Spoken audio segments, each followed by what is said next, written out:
Thomas Jefferson, you all know him? Yes, he's one of my favorite people, actually. I close out my book with a soliloquy from Thomas Jefferson. I actually end my book with it. Because Thomas Jefferson made a statement. Here's a man highly regarded in the United States. I mean, there are more statues of him than probably anybody. And he made a statement towards the end of his life. He says, "Indeed, I tremble for my country when I consider that God is just and that his justice cannot sleep forever." You see, it haunted him to his grave. Because Thomas Jefferson knew. He knew what would happen. Matter of fact, he predicted exactly what we're dealing with today. What happened between people of African descent and those of European descent. Predicted it. He was a bright man. How do you reconcile behaving in such a barbaric way? Well, let's see what he said. He said blacks smelled bad and were physically unattractive. Well, this was inconsistent with his behavior. Because, you know, he fathered slaves.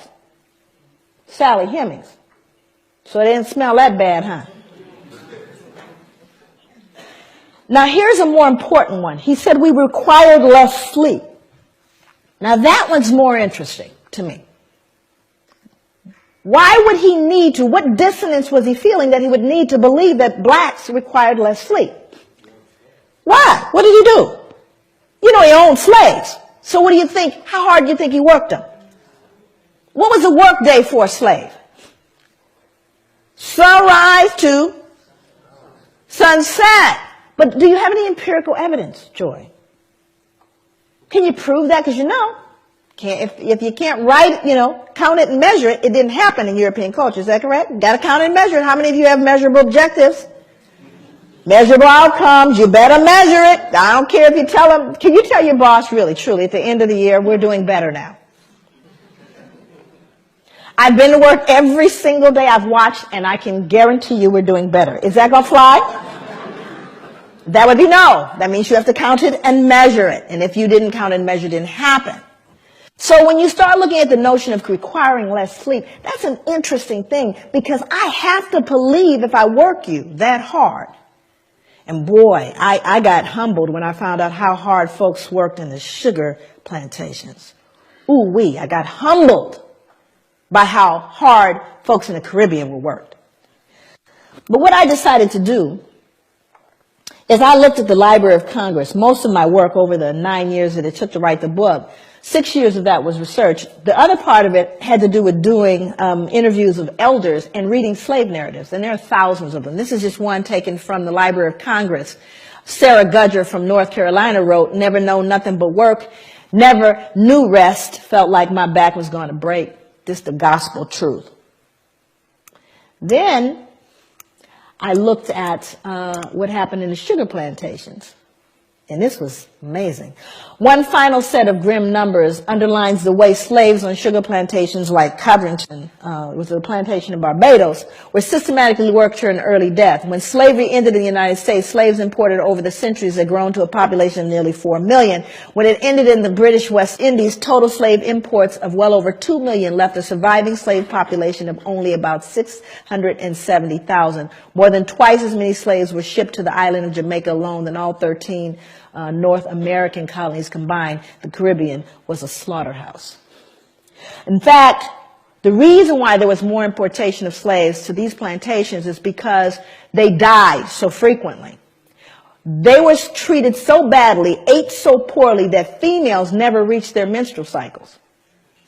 They never actually started their menstrual cycles, so they couldn't reproduce, you see. And so many of them died, they had to import more. That's how treacherous was, you lazy black folks that you are. Isn't that ironic, though? What's so ironic is black people run from the shame of feeling like they're perceived as lazy.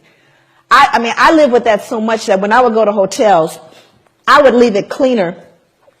Because your mother, everybody's mother taught you, leave it cleaner than you found it. So black folks are so hypersensitive, I was cleaning up the hotel room.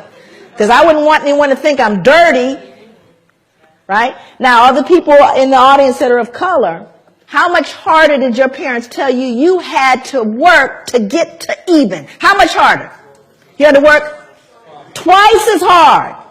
Now, how come I knew that about you?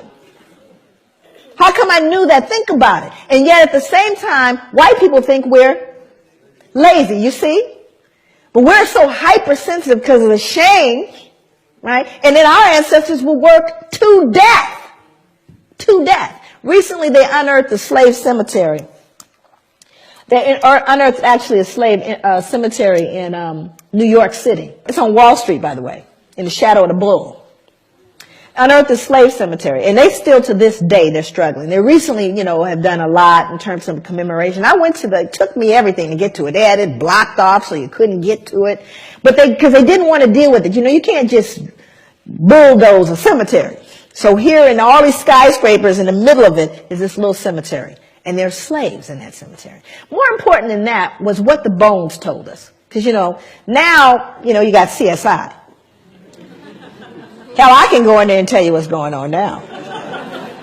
So with the CSI thing, now they've discovered a little bit about the bones. And to me, the most phenomenal thing about the bones is what they told us about those people and how they live. Majority of the people in there were children, infants and children, high mortality, infant mortality rate. They even know what they died of.